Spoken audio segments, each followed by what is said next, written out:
And I'm back, YouTube. Check this out. Purple cauliflower. What is the world coming to? Nope, I'm just playing here. Listen, we're going to make a simple cauliflower soup. I'm going to be extra, and I got rainbow cauliflower. It's my wife's birthday. She wanted some soup, so I'm going to make this for her. Cauliflower's in season right now, and I am a big fan of using all the colors, as you can see here. But this soup is really simple.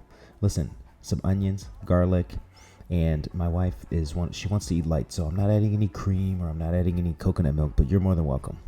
As you can see right there, that was ground ginger, and I'm also going to use a ton of curry. And what I like to do is I like to bloom the spices a little bit first. Not like saute them, but just get them on some heat real quick to bring them back to life.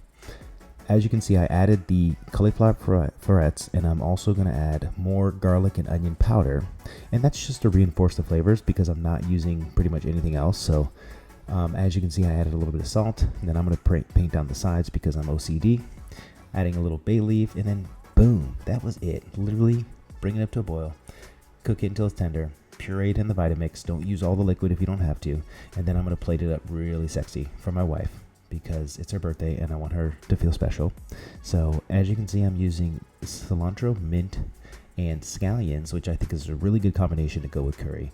Pouring it because I wanted to be extra, and boom, look at this. Super easy. Recipe and details are going to be below in the description. Make sure you follow for more recipes like this.